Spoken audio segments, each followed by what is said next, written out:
Why is it so shameful? We all know what it's like to get the sweats. Yeah. And you're just like, ooh. If you have diarrhea right now, and if you're listening to this podcast and you're on the toilet, don't be ashamed. Don't be ashamed of that diarrhea.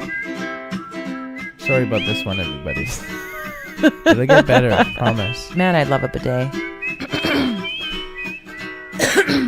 Hey, everybody. This is the Merriment Podcast with Carly and Johnny. We're really getting into the important topics of life in this episode, busting through the stigmas of everyday habits you can't help because you're only human. Yes, we're talking about poop. You do it, I do it, and we have some good stories about it. But before we get into that, we are also talking about another relatable topic, the anxiety you barely keep at bay every day, and how maybe, just maybe, it has a positive side. Anyway, we're not experts or anything, just a couple of hot messes with a lot to say. Thanks for listening, and if you want to make it easier on yourself every week, just subscribe on your podcasts app so you get it automatically downloaded every week. Or you sign up for our email alerts at carlyandjohnny.com. One email to announce our podcast each week. That's it. That's the preliminary rigmarole. Come on in now and join the merriment. 1, 2, 3, 4, 5. 1, 2, 3, 4, 5. 3, 2, 1. 1, 2, 3. What the heck is bothering me? That's something my sister-in-law Mallory taught me. Yeah? Oh, yeah. It's when I'm upset. I say 3, 2, 1, 1, 2, 3. What the heck is bothering me? And then I just take some time to reflect on my situation, and usually it's trivial things. Mm-hmm. It's funny. I can always tell, like, that's often a signal to me that something is bothering you. Like, you say random stuff all the time, but when you say that one, it's like, even if it sounds like you're just being silly and random, I'm like, something is bothering you right now. Yeah, something must be bothering me. Yeah. Well, things bother me. Yeah. That's just a fact of life. You can't get away from that. If there's things, they're going to bother you. You get, like, you have a bit of an underlying anxiety, hey? Would you say? Yeah, but I'm really good at keeping it at bay. Not with substance, just with forgetting. Honestly, I think everybody has the thing that distracts them, and for you, it's just like constantly coming up with ideas. And podcasts, actually. You listen to a ton of podcasts. And I'm trying to do more audiobooks, but no, I don't know.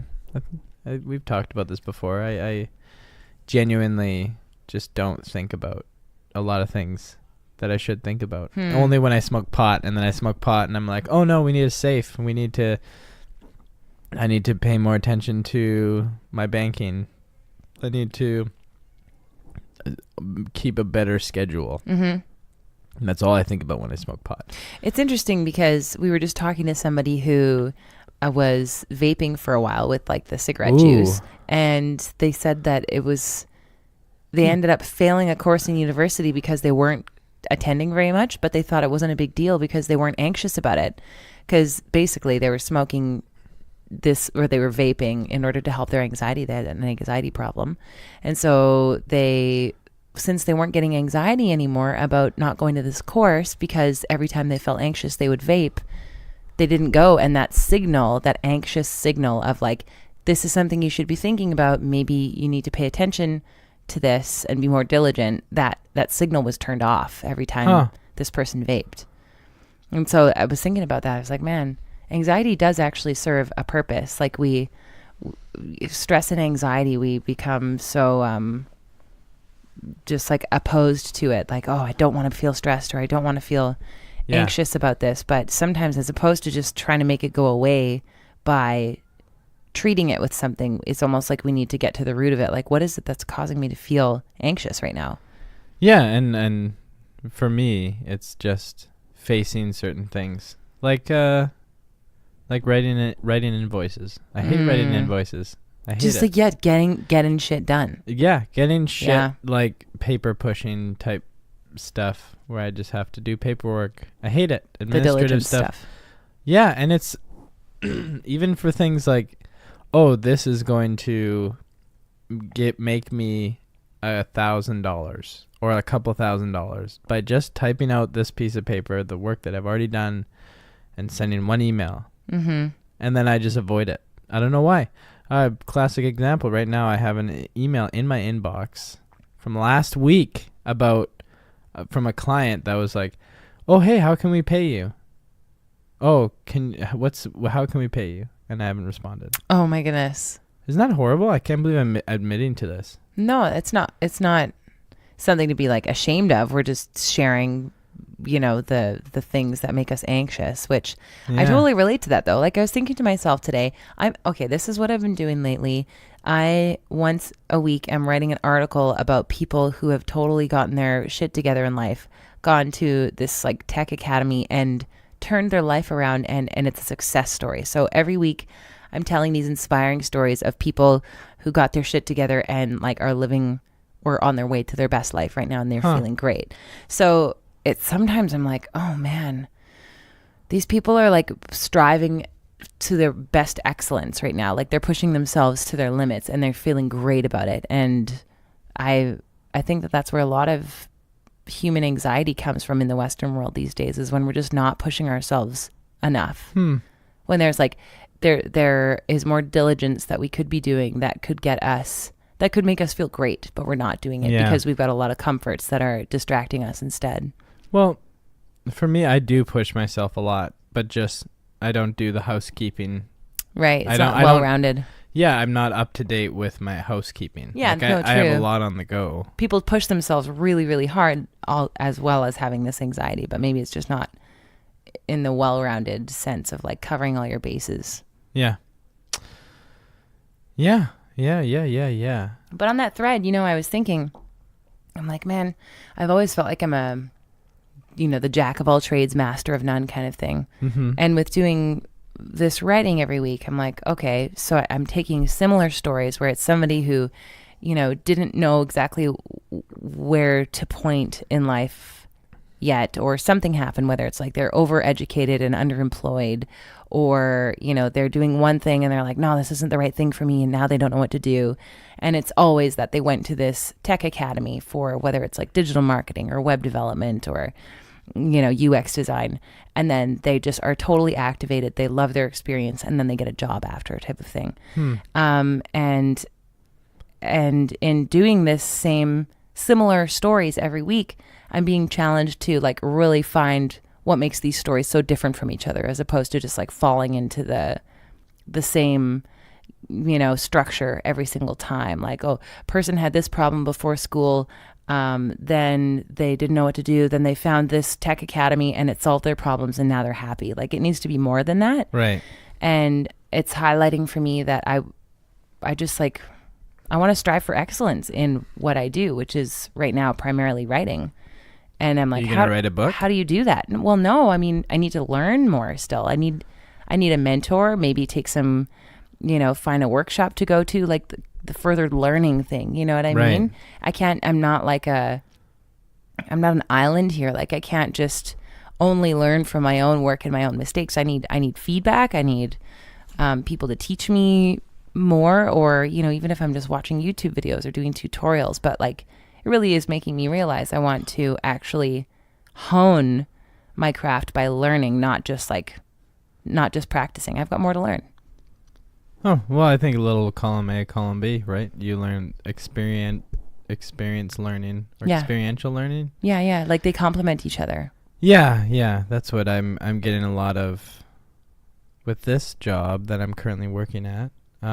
More so than I do at the Vancouver Aquarium, doing freelance. But what I really benefited out of freelance was working with multiple clients who had different expectations and worked in different ways. Mm-hmm. And that was very useful for me. Totally. But yeah, I could totally see, like, I've never really had an animation mentor ever. Mm-hmm. I've just kind of completely been self-taught. It's kind of worked out for me, but I don't know if I have some really bad habits that are inefficient, but it's so far things have been working out. But I definitely you've always been a really good self-starter though. Like ever since you were younger, you saved up to buy your own drums when you were 10, and or was it even earlier? I don't know. And you took the initiative to just be making all these home movies all the time with your video camera. But I've always thrived in a learning environment when the information is being fed to me and I have to sit there and absorb it and then practice it. You know what I mean? Right. And so I'm kind of just coming to realize that I need to acknowledge that's a really important part of how I learn, is being taught, or at least having feedback and going through that kind of process.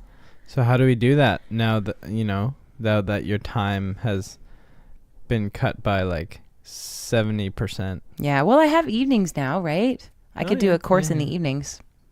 That's true. Oh, man. Which I'm already starting a course for cartoon voice acting in September. Well, there you go. That's a 4-week thing. Cool. Yep. That's honing in on something. For sure. I know. It was interesting. I was talking to somebody at work who's helping me with bike issues. And we were just chatting, and his voice was like, wow, you have such a great voice. And I told him, I was like, have you considered being a voice actor? And then he was just like, I don't even, people have said that to me before, but I wouldn't even know where to get started. I was like, oh. And then I was like, yeah, my wife is, and she got an agent and took a while. But then I was like, I kind of at a loss. I was like, I don't even know how you would even get started, because it's just like talking. Basically, I feel like in that type of situation, you get training first. Even if it's just one of these, like, I'm doing a 4-week course in September from On the Mic training, which was recommended to me by my agent. And you did that? You've done On the Mic training. No, I'm going to on the mic training in September. What did you do? Oh, you had vocal lessons, right? Vocal coaching. Yeah, it was with a performance voice specialist when I was losing my voice all the time. I was like talking, I don't know, like 7 hours a day, doing traffic radio and also singing in like a rock band where nobody really knew how to play quietly. So I was like having to sing quite loud, and I was just losing my voice all the time. So it was a problem. Like the nose and throat specialist saw me and was like, you're getting calluses on your vocal cords. Yikes. You need to stop singing. And I was like, what? You just like, he said it so nonchalantly too. Just like, so just stop singing. And I was like, excuse me? For how long do I stop singing for? Like, I sing around the house. I sing all the time. I'm singing in a band. And it was like, for like the next few months. Oh, man. So the band just fell apart. And I really, that's when I started whistling a lot. That's when I got such a good whistle. Oh, that reminds me of a story of my grandpa. And it was one of the few times my mom actually saw my grandpa cry when he had a stroke and he lost the feeling in half of his face and he couldn't whistle. Oh, that's and so he sad. Would always whistle, and he was like, had the nickname the whistling mailman. He was just like this mailman that would always whistle. And people knew him. Based on he that. identified with whistling, and then something happened. Is like, no, that's taken away. Oh my goodness. You can't whistle. That's even devastating. If you tried. Yeah. It's just like one of those things that does kind of remind me of things that I've started to realize just with aging. You're like, well, I better be okay with the fact that that's never going to be what it once was anymore. Yeah. Yeah. That's, one day we'll die. It's a little bit crushing when you start to realize that you're like on the other end of that, where you're like, okay, I'm actually not going to get any smoother skin at this point, and I'm not going to get, I've got an outie belly button now. That's never going to change. I used to have an innie. Maybe from like the egoic perspective. I'm reading a book right now that's talking about the default mode network. It's the part of the brain that basically where the ego resides, and it's how we, like, whenever we're relating to other people or like identifying with anything, or when we look in the mirror, or like all these things, that's the default mode network. And that's when you do psychedelics, that's what kind of gets turned off temporarily, and that's why people have this intense ego dissolving experience, and you're able to have a brand new perspective on the world. And what's really wonderful about that is the realization that consciousness still exists without your ego, without the self. And then that's like a very liberating experience, because then all of those things don't matter. And that's part of the reasons why it's really good for end of life therapy, because as soon as you kind of like take your ego out of the equation and kind of have that dissolve, and you just like appreciate life, and you appreciate death, and you appreciate the cycle, and then you kind of understand that there's a consciousness that exists beyond you, that there is life after death, because you are that consciousness, even though your ego just kind of got turned off. Right. Does that make sense? It makes sense to me. I don't know how we've talked about this stuff, you and I together before, so it might be hard to follow for some people, but I get it. It's interesting. I'm retaining way more by reading this book. Oh, that's cool. Than listening to podcasts about people chatting about psychedelics. But that's what books are tailor-made for, is to kind of like, they say one point and then they get that point across with one like example of a study and get that point across again with one expert who reiterates it. And so it's like really a good way to learn. And this writer in particular, Michael Pollan, is just excellent. He's an excellent writer. I gotta read this. So How good. to Change Your Mind? Is that the book you're talking about? Well, I'm half and half reading, half audiobooking. Wait a minute, you're half reading it as well? Yeah. Oh. Well, I'm like, it's funny because like the first bit I read and then I moved on to an audiobook. And now I'm just not following with the audiobook. The audiobooks, I'm going back to. That's cool. Just checking out the Kindle. That's kind of, I never thought of that before, to just kind of go back and forth depending on where your head's at. Yeah, and especially now because it's a very interesting book because it's about like this 60-year-old hard-nosed journalist who's like voted within the 100 most influential people rated by the New York Times. No, by Time Magazine. And like he's done like amazing work along the lines of like agriculture and food. So he's kind of like the food journalist. Wrote The Omnivore's Dilemma, which is like pretty incredible. I heard about that one. And he, at 60 years old, became fascinated with kind of more recent psychedelic research happening at Johns Hopkins University, and recognized that there's a renaissance going on right now with psychedelics, and he decided to just like look into it. And he wrote an article for Time Magazine about it, and realized that like this is like not only like it was just a beginning, and there's like not even he prefaces in the prologue of this book saying that like there's like there should be multiple books written on this subject, because the more he goes into it, the more of like there is to explore. And so anyways, the beginning was really good to read because it's more just like talking about like the history of psychedelic research in like the 50s and all of this research that got buried when it became illegal and why it became illegal. So it's very much just like history. But because he recorded his own audiobook, it's the when he goes into his own, because he partook in some psychedelic experiences, three in total.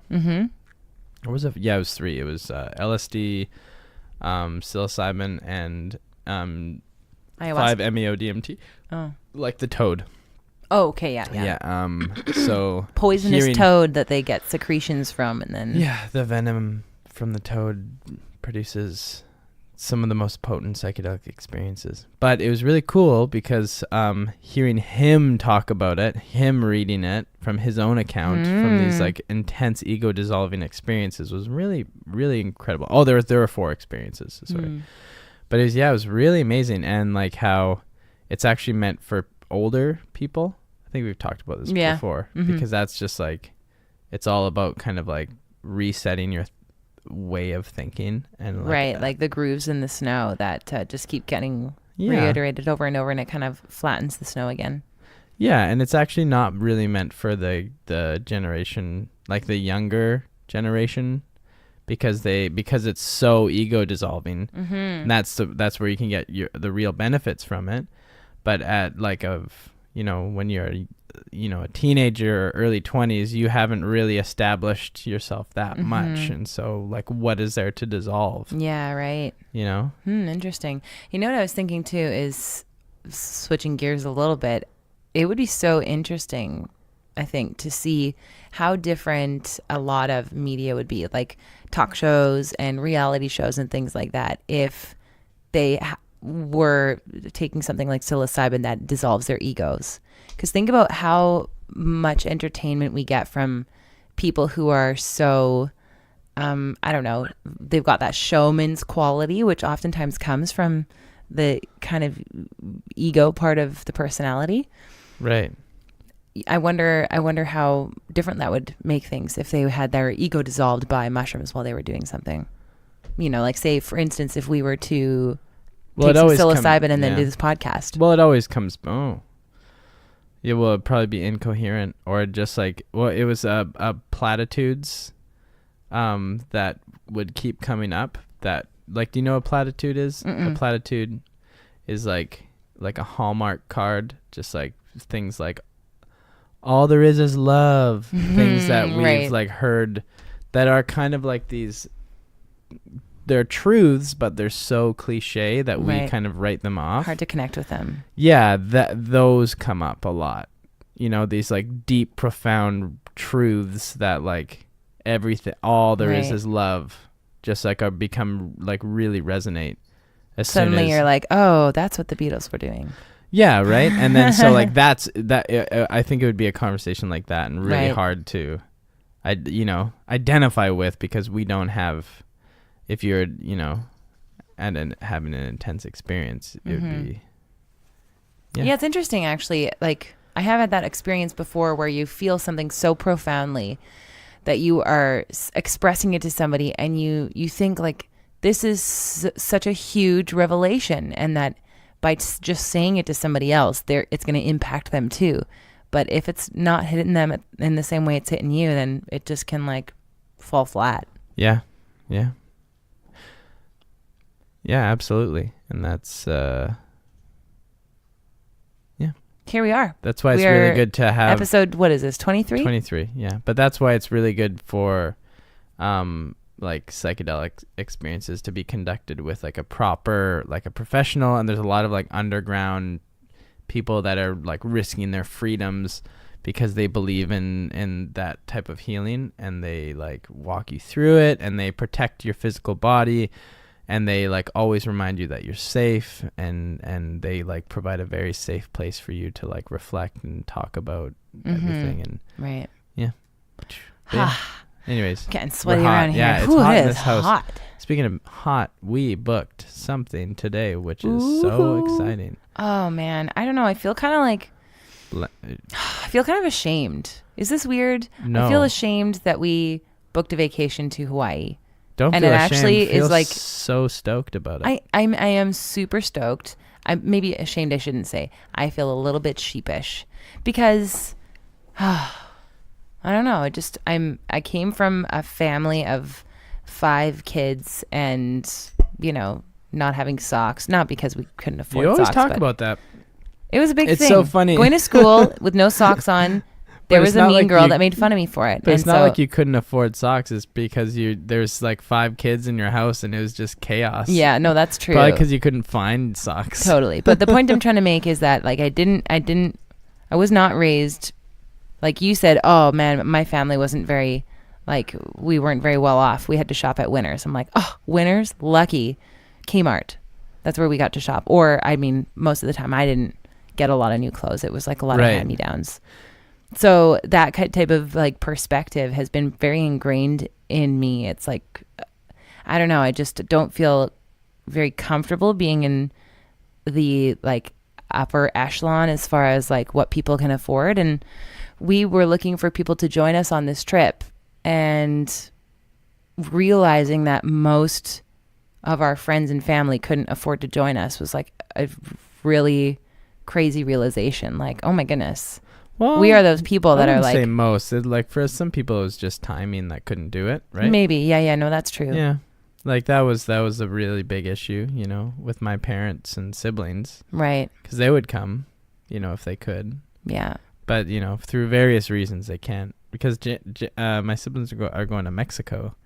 Oh, they are? In January, yeah, and my parents need to. Oh, fun! This is boring person stuff. This isn't a show. We need to talk about cool, interesting things. But anyway, I just have like this weird complex where, but I don't know. I mean, is it universal where if somebody is able to afford things that are more than what you can afford right now, that you have a little bit of bitterness towards them?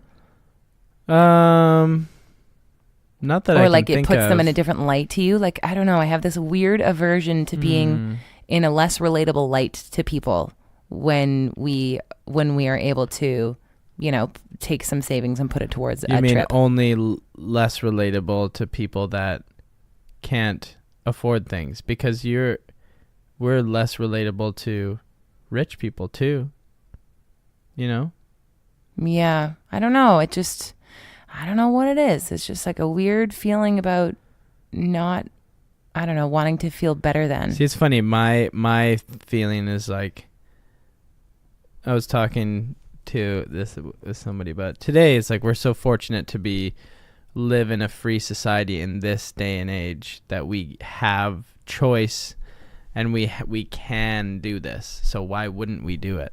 You know what I mean? Why wouldn't we travel more? Why wouldn't we pursue like good life? Like, I wouldn't even say that I struggle with this because relative to everything, we're rich or poor, right? Mm-hmm. Like, relative to certain people, it's like we're not that well off at all. Yeah. Like, we don't have big property investments. You know, like you can always look at up or down, right? Yeah, right. And you tend to look down, and I tend to look up. Yeah, it's so true. Because I have certain family members that are well off. It's like not quite enough for you, and it's a little too much for me. Yeah, and I see people that are just like, like going on this trip. And they, you know, they say money doesn't buy you happiness, but freedom does. Right. You know, and like traveling does, and you know, less new experiences and so less money stress for sure is which it's interesting because like I felt it in this last year. I don't know if this is too personal, but I don't care. After that study that says like if you make like 70,000 or more up to 70,000, that's like the level that you've achieved like a satisfaction, and then anything beyond that is like not. Yeah, and that doesn't actually bring your happiness up more. And I can relate to that because like, and that goes back to like me having an email in my account with like a couple $100. That's kind of new because like I have a job that just puts money right into my account every couple weeks. I don't think about it anymore. Whereas before when I was freelance, heck yeah, I would put invoices out as soon as possible and cash those checks and value it, you know what I mean? But now that we just like are at that level, it's like I don't know, I don't value it as much. I don't think about money as much, and that is a bit more liberating to just I guess it's liberating, but it also makes me kind of uncomfortable. I'm always thinking like where we could be saving money, where we're being a little too lackadaisical, and I'm it. The voice being like, we're young right now. You know what I mean? And you're so contrarian though, you're so contradictory because on the other hand, you're like, oh, I really want, like, are we ever going to be able to afford a place? And it's like, well, if we really want to be able to afford to get into the housing market one day, we need to like actually be saving and paying attention to things like that. So contradictory. And just so you know, that's just Gemini trait. That's in my head, you know? Mm-hmm. I genuinely slip in and out of those things. But because on the other hand, I'm like, oh man, house ownership in where we live now is like, oh, it's crazy. That would be like, first off, we would have to move because we couldn't afford 40% down. No, is it 20? What? To buy a place just as an investment, you need like, as opposed to living in it. Yeah, like 20%. 20% is just like, geez, 20% down payment, and then managing all of that when I have a hard time like running invoices. Yeah, it's stress me the f out, and I don't want to leave the city right now. This is going into just like husband wife conversation totally territory. Yeah, I don't know if this is interesting. Maybe it is. Maybe this is just like a little slice of life. You can get a. Yeah. You seem so unsure. I don't know. Yeah. I think we could change the topic. I'm getting kind of bored, actually. Yeah. Good. Wow, you're bored. I'm just going to take this off. I'm so hot. Oh, yeah, baby. So, I'm just going to leave that a mystery. Whatever that is. So, what is in the news? Oh, well, like we just got back from a trip, and I wanted to acknowledge that we did not do a surprise podcast last week like we said we might do. Oh, yeah. No, did not happen. You know what? We didn't bring our equipment with us because it was just like a big shebang. Also, I was sick. Oh, yeah. No, we weren't feeling very good. No. We both got sick. On the morning of, like, the day that we had to leave, it was supposed to be a work day for me. Right. And I was going to, like, combine that with a travel day. Just like woke up with a headache and a sore throat, felt like garbage. And then as soon as that was kind of like clearing up, diarrhea out of nowhere. You know what? You got exactly what Forrest got. Oh my gosh. This was like, the drive. Okay, so we were doing this road trip, right? To the Kootenays. But we were stopping in Kelowna for the weekend to visit with Johnny's family. So me, Johnny, and my brother Kale are in the car with Forrest. And we leave. Forrest has never been very good in the car, but as he gets older, he's getting better with it. So we were You can reason with him now. Yeah. So we were kind of hopeful that this was going to go a little bit better, but we left Vancouver and we hit the road. And by the time we got to the Portman Bridge, Forrest had been crying so hard because he was just like grumpy about being in the car. And it was kind of stop and go traffic as we're leaving. He just doesn't like that at all. And he barfs all over himself on the Portman Bridge from crying so hard. All over himself. And my brother in the backseat is just like, oh, okay.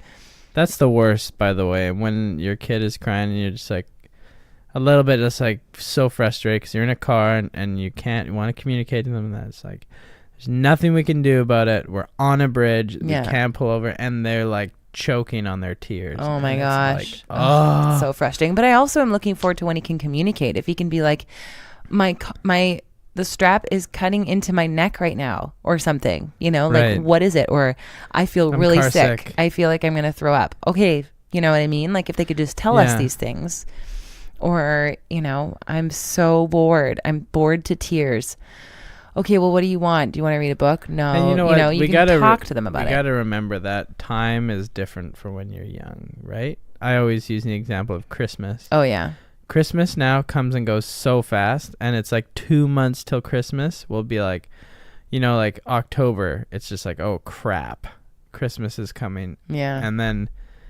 But when you're because I think about it's like I gotta buy presents and yada yada, but it's like, oh wow, Christmas is coming, but it feels like it's coming fast.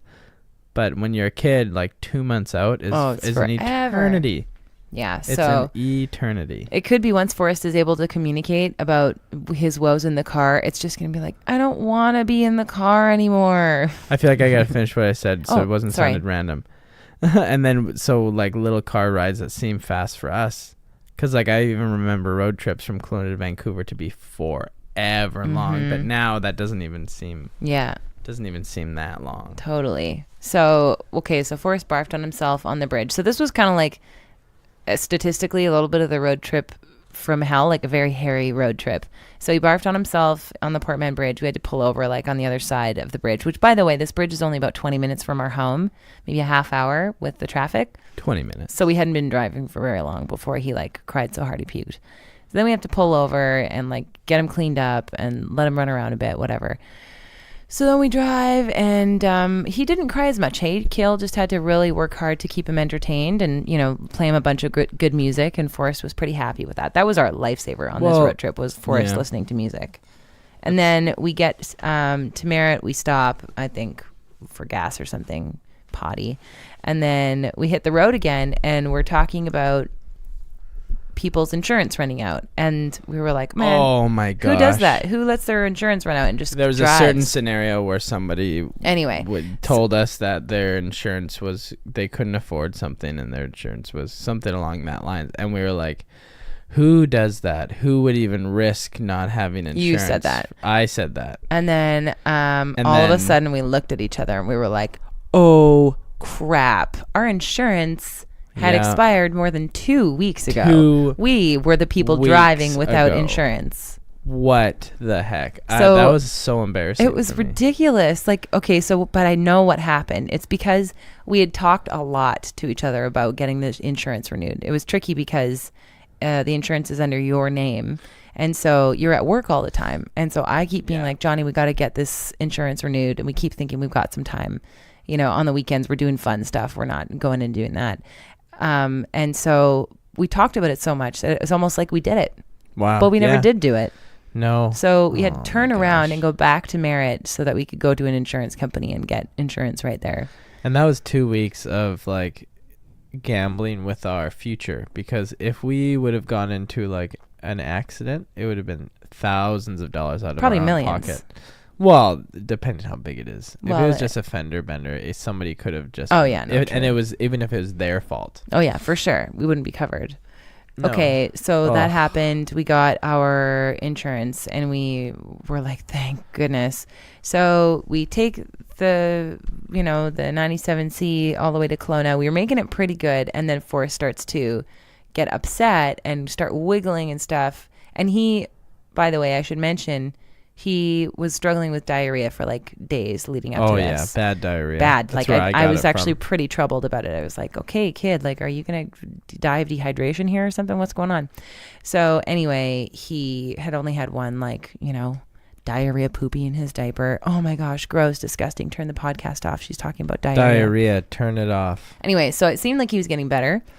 And then we're about 5 minutes from our destination, and I just start hearing like gurgling coming from his pants. No. And it just keeps coming. And I was like, Johnny, I think that he's like really shitting his pants right now. And you're like, are you sure? Because you say that a lot. You think about his poops a lot, and I think you're about like 70% wrong. Or you're only like 20% of the time you catch it. I don't know. Don't you think so? It's hard to say. I'm not gonna. You like to make estimates about that stuff, but honestly, I'm gonna say about 30%. So 20, anyway, the gurgling was true, bona fide diarrhea in his pants, because I look and it's like seeping through his shorts and into the car seat. And then the smell, smell comes, and it's just like, it's rotten. Oh, he was so distressed, poor kid. So we get there, and then I called your sister in advance. Just was like, okay, just so you know, when we get there, we've got like a poop explosion that we need to deal with. So we get there, and then you had the bright idea to just like take his shorts off right there on the lawn. Oh yeah. But then it was like all over his legs, and none of us wanted to touch him. Or to even bring him into the bath. It was like vile diarrhea poopy. Oh, Johnny. It was so bad. Yeah, and it was like, it was bad to the point where even though like we washed our hands after all, like, we all had it in our nostrils. And we were like eating cheese, and I was like smelling the cheese, and I was like, this cheese smells like the diarrhea. And then I brought it up, and I was like, I wash my hands a lot, but did I miss something? And then we all talked about it. We're like, no, we all smell it. And we all still smell poop. I was putting Forrest down for a nap, and I was like, did we not wash him well? I still smell it. Oh my gosh. Yeah, he had a full bath, so it was definitely not that there was any poopy left on him. No. Anyway, so road trip from hell. That first part. And then I got the diarrheas. I pooed my pants a little bit. Oh my gosh, so much poop talk. I farted, and I thought it was just a regular old fart. It was a shart. It was a shart. That's one of the worst feelings. You felt so embarrassed, but you know what? It was perfect because I had just thrown a load of diapers in, so you just tossed your undies in there. Yeah, it was that. Oh, it was the worst feeling. It's just like, it's violating. I just feel violated by my body. By your own poop. By my body. And it was just... How could you? And then, yeah, it was just not good. I'm really sorry that happened to you. Yeah. Good thing it didn't happen while we were tubing down the river. Actually, that would have been fine. That would have been funny? Fine. No, because it was like, then you got that pain in your... the stabby pain sucks. Where all you want to do is... I had that the other day. Oh, I had to use the Bilo toilet. Oh my gosh! No, I didn't talk to anybody about it. What? I was like, you know went what? to the staff bedroom and you let staff one go? Bedroom. Where is this staff bedroom? Can you imagine? Let one loose in the staff. Well, lounge? okay. Remember years ago, we were out for a jog, and one of us needed to pee really bad, so we popped in to Bilo, and we were like, "It was hey, you. You guys have a bathroom?" And yeah, right. And they were like, oh, we got you covered. And they took us up like to the back, their like staff bathroom upstairs or whatever. But this time around, I was kind of desperate, and I was like, well, that corner of the store has doors that says staff only, but this corner that I know leads to the bathrooms doesn't say staff only. So I'm just going to play dumb if they say I'm not supposed to be up here. And I go up there, and it's like ladies' room, staff only. And I was like, screw it. So I just went. Oh, and you let one rip right in there. I don't want to admit it, but I felt much better after. I'm going to put it that way. Well, that's what happens generally after. But I think I am getting what you and Forrest had, just like to a milder extent. Oh, man. It's going around, guys. Watch out. Being sick. Don't come to the Jansen household. We got a cold and diarrhea to give you. You'll get diarrhea. If you come here, you'll get diarrhea. Sorry, my two cousins who were just here. Yeah, it was just like, didn't we just have guests? Yeah. But sometimes it's like, it's okay to have diarrhea. It's okay if you have diarrhea right now, and if you're listening to this podcast and you're on the toilet, don't be ashamed. Don't be ashamed of that diarrhea. Everybody gets it. We all know what it's like to get the sweats. Yeah. And you're just like, ooh, I gotta find the bathroom right away. And why is it so shameful? Like, I'm in this best staff bathroom and somebody came in while I was in there and I was like cowering. Somebody came in? I was still in the stall. I'm just like cowering in the stall. Like, I'm not leaving here until that person goes. And they were like running through the Rolodex in their mind of who is that? Oh, they're looking at my shoes, you know? Oh, and they were like, they maybe felt violated because the safety of their staff bathroom was being penetrated by stink that is not familiar. We didn't stay in there long, I'll tell you that much. You just like let it. Oh, was Forrest with you? No. Oh, well, that's a bit better. Yeah. No. God, can you imagine? Man, diarrhea with a kid. Now that is scary stuff. Oh. Trying to do anything with like a toddler is very challenging. Like going to Safeway today, I was just going to grab a few things, like 1, 2, 3 items. Yeah. Very normally quickly. Without a kid you wouldn't even remember the experience because it'd be just like nothing. It's like where you drive across town and then you get home and you forget. Yeah. That doesn't happen anymore. Yeah, and so I'm at Safeway, and Forrest is writhing out of my arms and then trying to yank all the stuff off the shelves. And, like, I didn't bring a bag with me. I didn't grab a basket. And so I'm trying to hold, like, 4 things at once and my writhing child. And I'm just like, it's so sweaty and hot, too. Could you imagine if you just, like, throw diarrhea in that mix? Right? Oh, my gosh. And that's a nightmare. But that type of thing has definitely happened to me. I can't like pull up an experience. It probably blocked it out, but yeah. Or travel. Man, could you imagine just like traveling with a toddler to like a country where the water is questionable? Yeah, and right. Diarrhea is like kind of inevitable. It's kind of just like the status quo for travelers. Yeah, we got it. Did we get it? Yeah. Huh? When we were there? Asia Oh yeah, for sure. 5 months. Oh yeah, I got on a boat. It was pretty much constant. Like if we had a somewhat solid poop, it was like a cause for celebration. Like whoa! And then we'd just like celebrate by like maybe having a beer or a glass of tap water, and then it would just start all over again. Definitely didn't drink the tap water. Don't drink tap water unless you're from Vancouver, BC. Yeah, at least in some foreign countries anyway. We drank the tap water in Hawaii. Did we? Mm-hmm. Did we? Oh, yeah. Oh. Yeah. They didn't have any filters there or anything. Oh, well, then we're going to do it again. Yeah. And I'm going to swim with those turts. Let me tell you. Yeah. I want to say, though, this friggin' family reunion that we ended up going to, it was so amazing. Like, family reunions are a thing again. Once you have a kid and you get your kid together with their cousins, man, it's so fun. Yeah, I mean, some people hate their family reunions because family equals drama. But once you have a kid, family equals a whole bunch of babysitters. Yeah, I remember being a kid and witnessing family drama at a family reunion, and I was like too young to really understand it, and it was just like people yelling at each other, and I was just like, I remember being like, stop it. Yeah, I'm not understanding it at all. Yeah.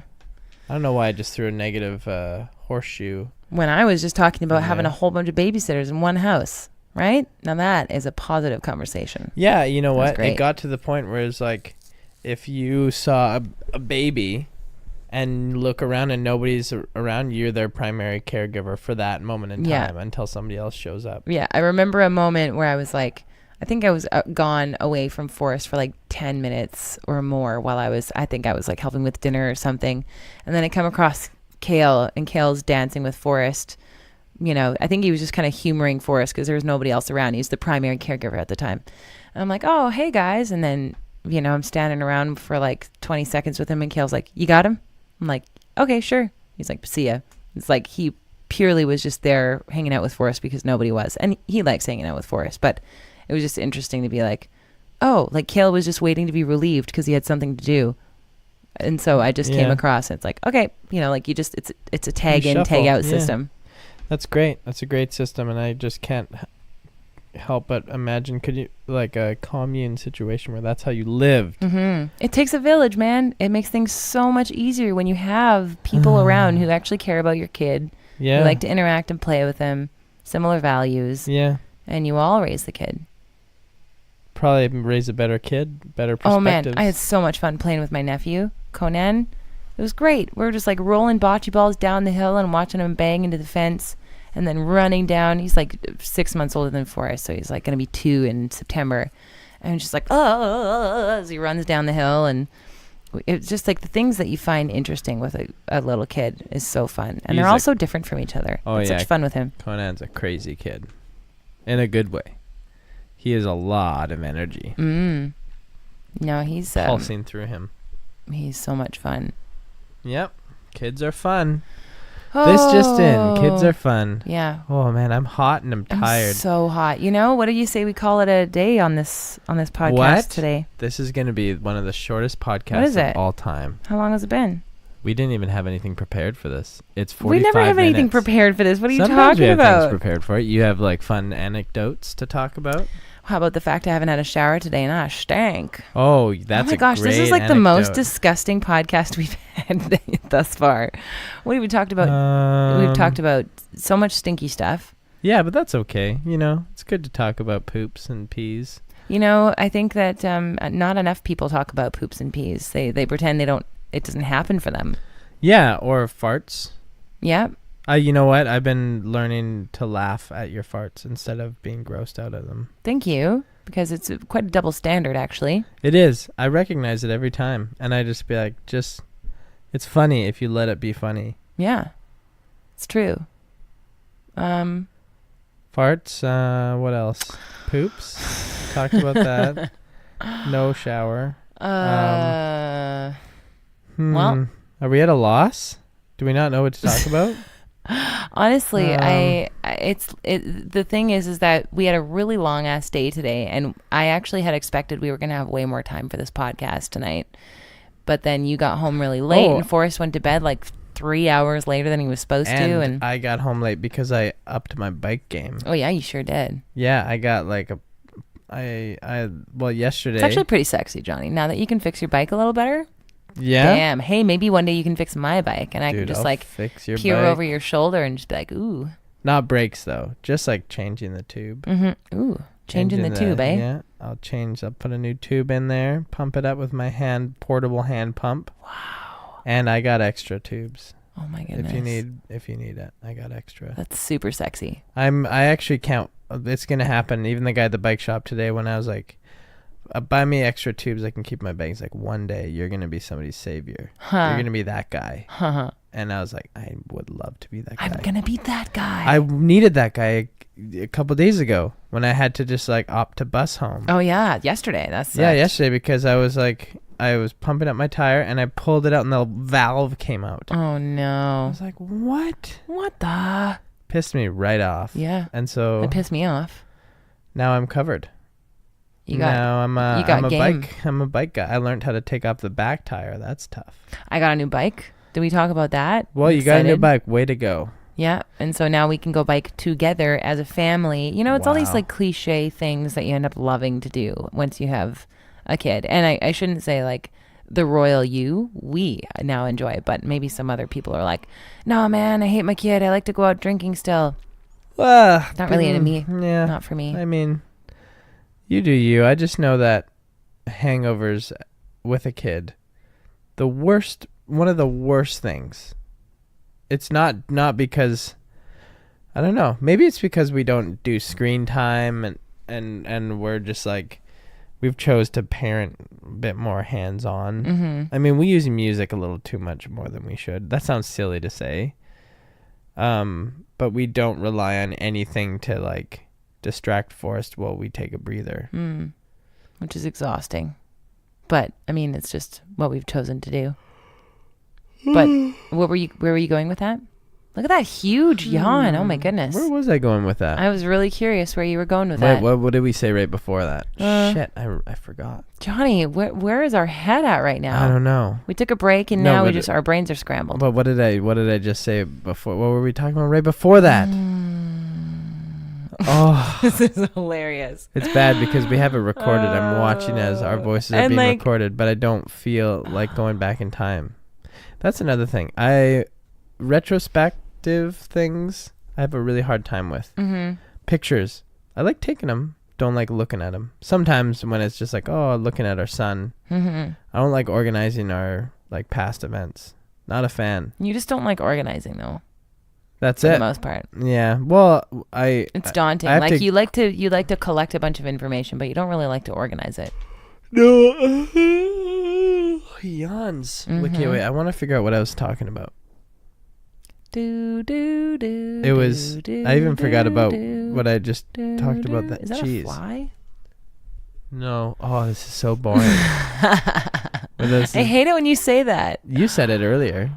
So it must be true. I said I was bored. I didn't say this is so boring. I wasn't like speaking for an entire audience. Oh, like, I remember. I remember what I was talking about. What was it? Hangovers, drinking. Oh yeah. Yeah. So maybe it's because we don't have those TV. fallbacks. Yeah, and so if you go out drinking, he's still gonna get up at 6 a.m. and you can't just turn on the TV and lay on the couch. Yeah, we've really set a precedent with him that like if we're not like ready to engage, he's kind of like, what's going on? Let's have fun. And we haven't baby-proofed the house, really. Mm-hmm. And I would, It'd be nice if we could sort that say out. that's like that's more of like a better way of parenting, because you kind of like. You slowly teach them to leave things alone. Yeah. You teach them boundaries, but in reality, it's just because I'm lazy. Yeah, but also Janet Lansbury's book of Respectful Parenting, I can't remember the title of it, but it is Elevated Childhood, I think it's called. She says that for toddlers to have, and for babies and toddlers to have like a space that is totally child-proofed actually lets them do the self-directed play without the interruption of like constant like, oh, don't do that, or like that kind of nervousness of like, I shouldn't be maybe should I be doing this, is this okay to do this type of thing. I don't know, I don't take everything she says for like full value, but that was one thing that she mentioned. I'm like, I wonder how much truth there is in that. Yeah, well, like I don't know how we would honestly I don't know how he would baby proof our place. Just like Forrest is pulling off he's pulling off like these like little cushion stickers on this new like window bench that I've installed, that the lid comes up and there's these little, oh my gosh, cushiony little things that stick on there so that when the lid flops back down it doesn't bang, and he's like peeling them off and putting them in his mouth, and it's like, how am I supposed to baby proof like the window seat? Oh my gosh, we had what was it? He was out on the deck. He comes back, we're like, oh, what's in your mouth, buddy? A rusty nail. Why? Where did that come from? I don't know. He found it. He's leveled up to this like new discovery phase of finding all the things we don't want him to find. But like you keep thinking he found all the things, but then the next stage is always more things. There's so many things, man. Mm-hmm. I dream. We need to get the drawers, like the actual things where he can't open the doors. But I don't know. I'd like to think that we kind can of just stuff. teach him I just to not. feel so. I wish I could channel my friend Kevin, because he's so like, he loves that kind of stuff, or at least I don't know if he loves it. He's just really good at that kind of like busy work. Yeah. Okay. Just like, oh, okay, let's go. But for me, I'm like, oh no, and that's why things can just like pictures can take forever to be hang up. Yeah. Man, we I'm had just a child. On this episode, people listen to this and be like, you are a diarrhea-filled child. Oh, that's so funny. Baby man that doesn't know how to organize himself. But this is like one thing that you can do for us if you ever want to like do something nice for us. Like come we over had house and guests. Clean up after us. No, come over and install things that we've been meaning to put in for a long time. Like your mom put curtains up for us in the baby room. Oh, yeah. But it was just like, you just need to get hooks for the ties that go around the curtains. And that was like almost 2 years ago, and we still haven't installed the hooks where you put those ties on. So we had a house guest yesterday who surprised us when we came back for a walk this morning. She had installed this screen and that goes over the door. It's like one of those curtain screens where like it parts in the middle and then snaps back together with magnets, and she installed it for us. And it's like amazing. I almost cried because I was like, I don't know how long it would have taken me to install that. Like at least a couple days. Yeah. But maybe longer. Yeah. But you know what? To be fair, it's not like our place is a disaster. Like we do have, it's put together really well, and it just takes a little bit longer to get to that space. I think to our credit, maybe it doesn't bother us as much as it does other people. Like I know, like for instance, my sister just like has to mop the floor like several times a day because several times a day. Yes. Actually. Yeah, wow. because she needs. Like, it's like, but it's like that means that like if she doesn't do that, she gets stressed out. It's like, I mean, I wonder what there is for me that I'm like that. If there is anything that I'm like that about. Oh, it's Forrest's sleep for sure. Yeah, and potties. Yeah, potties and sleeps. I'm very diligent about those things. Yeah, that's true. No, but I shouldn't say very diligent because with his potties, I'm not that diligent compared to people who actually are really good at it. It's called diaper-free parenting, by the way, if you're curious. Oh, I thought it was elimination communication. Oh, that too. It's like two different things. I think the diaper-free thing, like I started reading an ebook on it, and their stance is a little bit more about keeping your kid like out of diapers for most of the time, which we're not doing. That's outrageous. No, the other one is elimination. You want to clean up pee-pee on your floor and carpets and stuff? Go ahead. But we've gotten turds on the floor, on the stairs. Oh my gosh, he pooped on the stairs. Like that was one of the first things he did when we got to Dan and Paula's place in the Kootenays. But no poop smears yet. No, he hasn't started. Oh, but you know what he did today? It was amazing. He so when we were in the Kootenays, he peed and pooped on his little potty for the first time. Because normally I always put him on the big potty with me. Like, I'm scooched poo. Back on the big potty. Yeah, it was. That was a big victory because that was like, not only did he poo on the potty, but it was a solid poo after runny poos up to that point. Totally, it was a huge victory. It was a big time poo poo victory. Huge poo poo victory, man. So, but normally I sit on the potty with like the toilet with him, and I'm like scooched to the back, and he's sitting in front of me so I can like support him on there. But this time, he's been getting curious about his like little green potty and wanting to like try sitting on it, and it's hilarious because he hasn't like really sorted out quite how to sit on it yet. So he keeps like knocking it around as he's like trying to lift his leg up and sit down. Oh, that's like funny. Total physical comedy. But he peed and he pooped on this like little potty of his own accord when we were in the Kootenays. And then today I didn't even instigate it. Like I think I had tried him on the potty and he didn't want to go on. So I was like, fine, we're just going to hang out in the bathroom. I'm going to like clip my toenails. And God, we're so disgusting in this podcast. Anyway, and so I've got my back turned to him and I turn around and he's sitting on the potty grunting, and he just like of his own accord sat down on his little potty and just like had a great big poop on it. Today? Yeah. Wow. Yeah, and then he tried to pick it up and put it in the potty, in the big toilet. Like pick up the poopy or the toilet? Pick up his little potty so he could dump it in the big toilet. Wow. He's leveling up constantly. It's crazy. It blows me away. Way to go, Forrest. Proud of you, son. Proud of you, my boy. He can hear you on the other side of that wall. Proud of you for taking a big poopy on the potty. Oh my gosh. You know, we can celebrate the poo-poo victories, man. They're worth celebrating. I feel like only parents are going to understand why we're talking about poop so much. I feel like everybody could celebrate after a poo. That's true. The feeling that you get after you've had like a good it has to be a good poo. It's got to be a good one for sure. Sometimes there's poos that you know it's not done. Oh, and yet like it's like a poopy continued. Poopy continued. Poopy continued. Poopy continued. Man, I cracked my bird shirt joke today. It was great. Oh, tell me it. I thought I would get way more laughters. Well, because I have a shirt that says a bird that has birds on it, and then I say, "A bird shirt on me." It came from you. A bird shirt on me, and then it just like people just look at me and like. You're saying it funny though, like no, because like, a bird shirt on me. That doesn't. You gotta like, oh, a bird shirt on me. No. It's funnier when people they just like are like what? They don't get it. You love confusing people. A bird shirt on me. A bird shirt on me. Because and then it's just like they're like, at first they're just like, oh, you're just telling us that you have a bird shirt on in a weird way. Like a bird shirt on me. I don't get it, Johnny. Why? How is that? Like that's really not the same joke as my joke. It's not. It's way funnier. No, it's not. A bird shirt on me. And then I'm wearing a bird shirt, and then people are like, "Oh." You love to just confuddle people. Like it's not true. You love jokes that are only funny to you, and it just confuses everybody else. That's not true. It's not. Maybe somewhat true. I thought so. I'd say like 90% true. Okay, that's pretty accurate then. Accurate? Did I just say accurate? Accurate. I'm one of those people. Well, that's accurate. Congratulations. So let me check my schedule. You are a people. Okay. What is it at now?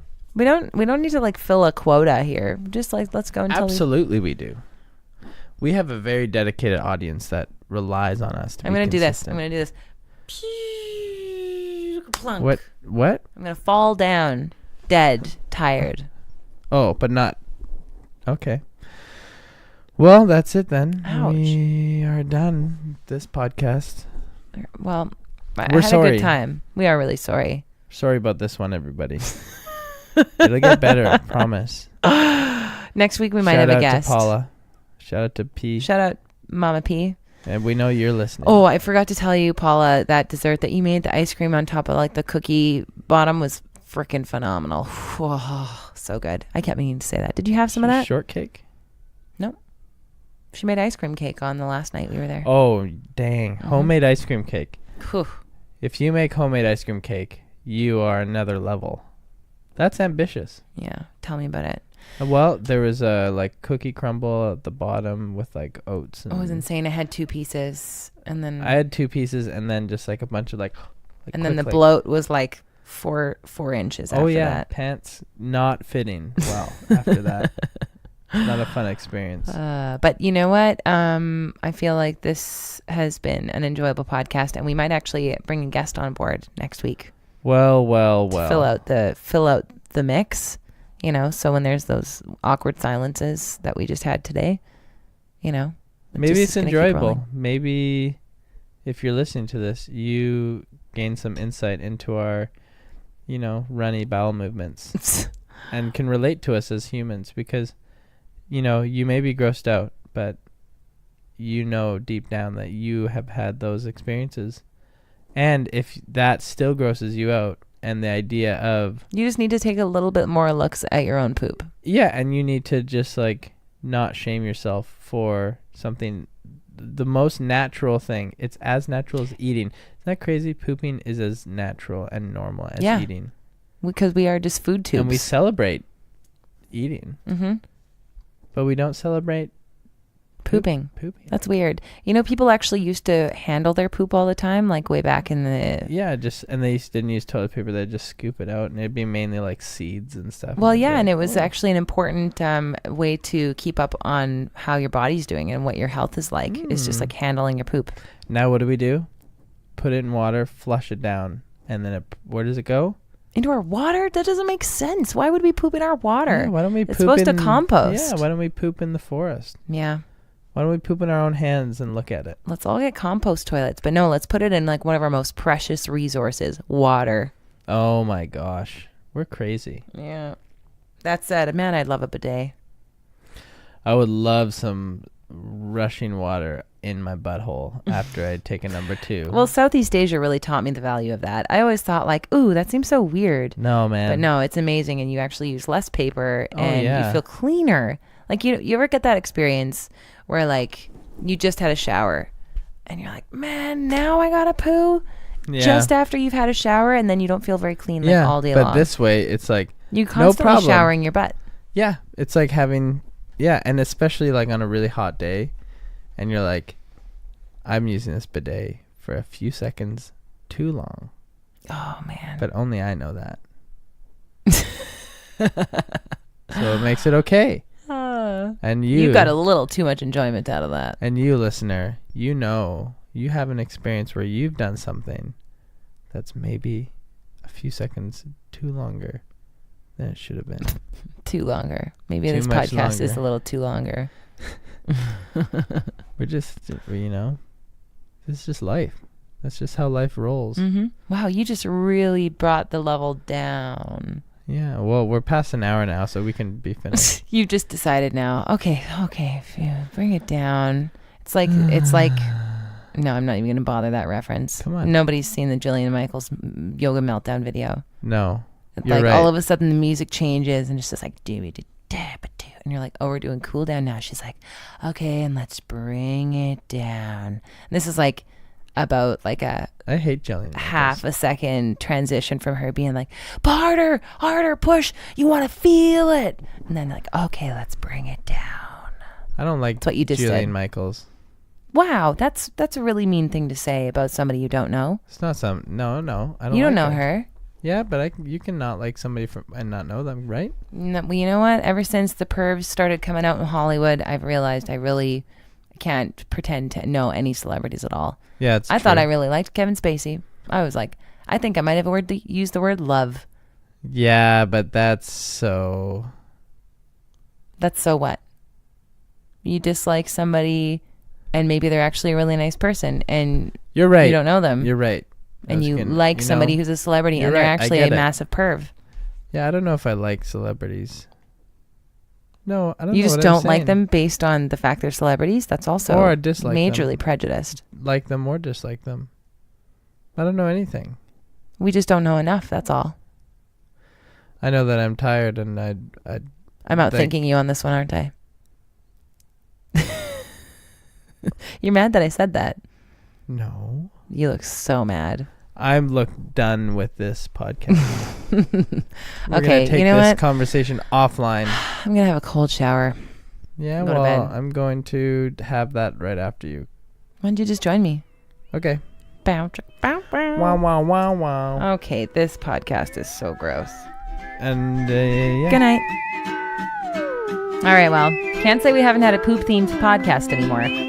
Yeah, well, even Beyonce poops, okay? She tours the world. Pretty sure all that foreign food has her in the sweats at least 3 times a year. Thanks for listening, you crazy babes. Hit us up at carlyandjohnny.com to find links to our social channels and connect with us. All the show notes are up at carlyandjohnny.com as well. So if there was anything you heard and wanted to know more about any books we talked about or podcasts, chances are we have linked to it there. And if not, just tell us and we'll tell you what it was. Stay gold, pony boy. We'll talk to you next week.